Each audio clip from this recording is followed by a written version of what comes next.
शांत होती हैं। जितनी भी स्त्रियां जिनकी तिथि भी याद नहीं है वो शांत हो जाती हैं। नवमी तिथि उन मातृकाओं का श्राद्ध का दिन रहता है। पूरी साल भर कैलेंडर छानना, साल भर पंचांग छानना, मातृ का श्राद्ध केवल नवमी के दिन ही आता है। और देवी भागवत में लिखा है ये मातृ का श्राद्ध इसी दिन माता जगदम्बा जगत जननी दुर्गा भवानी प्रकट हुई थी पृथ्वी पर। मातृ का श्राद्ध, ये तुम नवरात्रियां पूछते हो उस दिन माता जी का जन्मदिन नहीं आता, मातृ का श्राद्ध के दिन माता जी का जन्मदिन का बनता है। मां जगत जननी दुर्गा,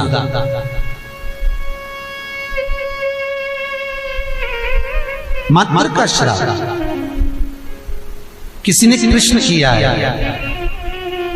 वो हम लिखकर लेकर आए हैं कि महाराज श्राद्ध पक्ष में हमें किसको भोजन कराना चाहिए।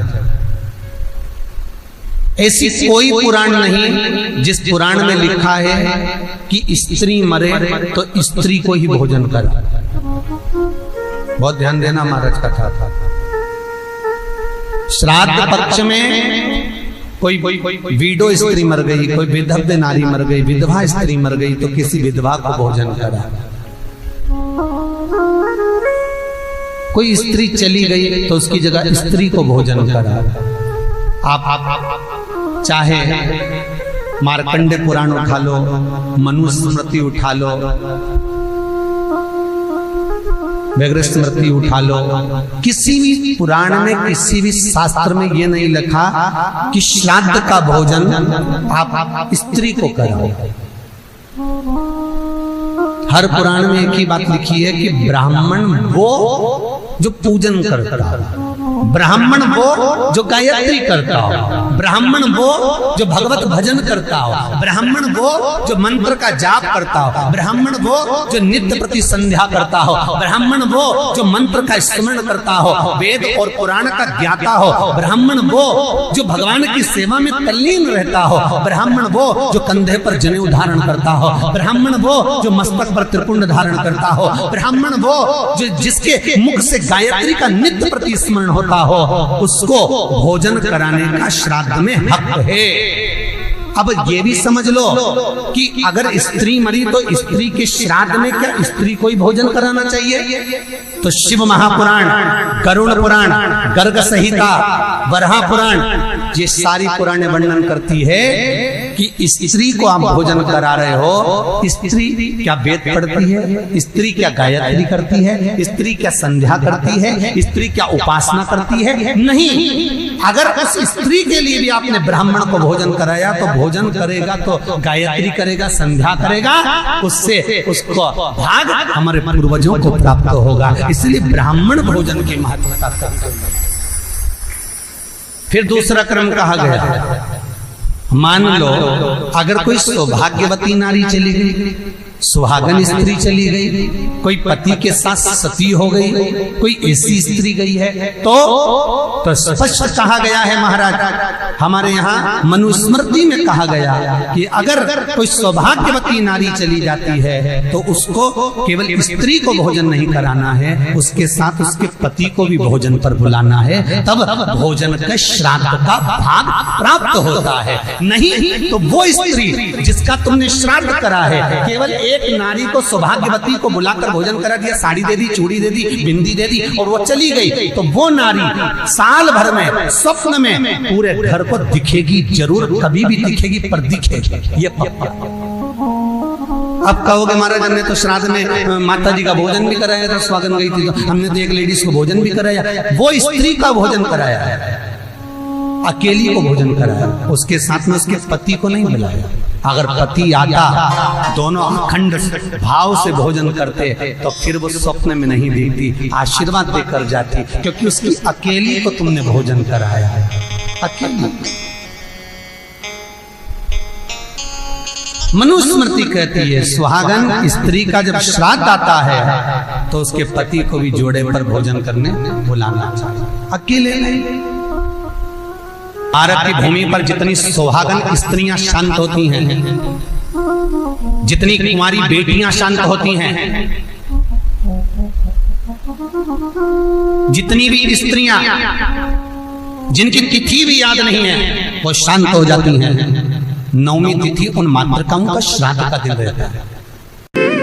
अगर ज्यादा रोग है, बीमारी है, तो श्राद्ध पक्ष की नवमी तिथि के समय पर केवल बड़ के पत्ते के ऊपर, बड़ का जो पत्ता होता है, बड़ वृक्ष का पत्ता, उस पे काली तिल और जौ 21 बार उतार कर, जो व्यक्ति बहुत बीमार पड़ा रहता हो, कोई ना कोई बीमारी उसको घेरी रहती हो, तो बड़ के पत्ते पर काली तिल और जौ, काली तिल और जौ रख कर पितरों का स्मरण कर कर नवमी तिथि के दिन 21 बार उतार कर बहते पानी में डाल दो या पीपल के पेड़ के नीचे रख दो, बीमारी समाप्त हो जाएगी, रोग नहीं घेर सकता। अगले श्राद्ध तक लिखकर रखना कि किस तारीख को करा, किस तिथि को करा, अगली तिथि तक जानना, आपको रोग नहीं आएगा, बीमारी नहीं आ सकती, कष्ट नहीं। शिव महापुराण का था, भगवान शिव आनंद की राशि। कल मातृ का श्राद्ध है। काली तिल, काली मिर्ची, 7 लौंग, केवल ये हथेली में रखकर अपना नाम और गोत्र बोलकर अपने दरवाजे से बाहर निकलकर किसी भी शंकर के मंदिर को समर्पित करिए। शिव पे नहीं चढ़ाने दें तो शंकर की चौखट पर रखें। महाराज, घर में कभी क्लेश नहीं होगा, बिल्कुल शांति, सहजता, प्रेम आपस। श्राद्ध पक्ष में पीपल के पेड़ के नीचे मात्र काली तिल्ली का पानी ही डाल देने से पितृदोष का निवारण हो जाता है। किसी लड़के की लड़की की विवाह शादी नहीं हो रहा हो, मंगल विवाह नहीं हो रहा हो, पानी के लोटे में थोड़ा सा काला तिल डालकर श्राद्ध पक्ष में पीपल के पेड़ के नीचे चढ़ा दीजिए। महाराज, पितरों की शांति होती है, घर में मंगल कार्य होता है, मंगल कार्य हो जाता है। पहला गणेश स्थान, कार्तिकेय स्थान, अशोक सुंदरी का स्थान। अशोक सुंदरी के स्थान पर जल क्यों चढ़ाया जाता है? क्योंकि भगवान शंकर की सबसे छोटी लड़की जो है वो अशोक सुंदरी है, और ये जो छोटी लड़की है अशोक सुंदरी, ये नारी को अखंड सौभाग्यता का वर प्रदान करती है। कौन सी नारी को? किस नारी को अखंड सौभाग्यता देती है? तो महाराज, शास्त्र कहता है जिस नारी के भाग्य में लिखा होता है कि इसको वैधव्य होना है, इसके पति को समाप्त होना है, अगर वो नारी अशोक सुंदरी वाली जगह पर जल चढ़ा देती है तो पति पर अगर काल भी मंडरा रहा होता है तो मां अशोक सुंदरी महाकाल से कहकर काल को टाल देती है। वो अशोक सुंदरी का डब्बी में आप सोने की अंगूठी रखते हो, जिस डब्बी में आप सोने की लौंग रखते हो, जिस डब्बी में सोने का कोई सामान रखते हो, उसमें चांदी नहीं रखी जाती। किस किसने सुन रखा है? कभी सुना होगा, आप लोगों के स्मरण में होगा कि सोने की जो डब्बी होती है उसमें चांदी नहीं रखते, मतलब चांदी के साथ सोना नहीं रखा जाता। सोने के साथ चांदी नहीं रखी जाती, चांदी के साथ सोना नहीं रखा जाता। अर्थात जिस डब्बी में सोना रखाता है और जिस डब्बी में उसी में चांदी रख दी जाती है, और स्त्री या पुरुष उस सोने को अपने शरीर पर धारण करता है या उस चांदी को अपने शरीर पर धारण करता है, उसकी आयु क्षीण होती चली जाती है। मेरे शंकर भगवान को 1 लोटा पानी, 1 कलश जल चढ़ाते रहिए।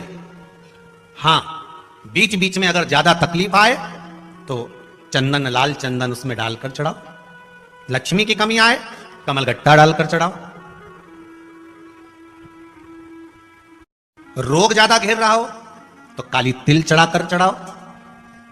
और ज्यादा तकलीफ बीच में आ रही हो तो शमी पत्र चढ़ाने के बाद फिर जल चढ़ाओ। कभी शमी पत्र चढ़ाकर आप जल चढ़ा दो, कभी बेलपत्र चढ़ाने के बाद जल चढ़ा दो। बीच बीच में प्रयोग करते रहना चाहिए। इन तरह से मरे हुए व्यक्ति का मोक्ष नहीं है। पहले नंबर पर पानी में डूबकर मरे हुए व्यक्ति का मोक्ष नहीं है। दूसरे नंबर पर सर्प के डसे से मरे हुए व्यक्ति का मोक्ष नहीं है। और तीसरे नंबर पर स्त्री के हाथ से, नारी के हाथ से अगर कोई मरता है उसका मोक्ष नहीं। बीमारी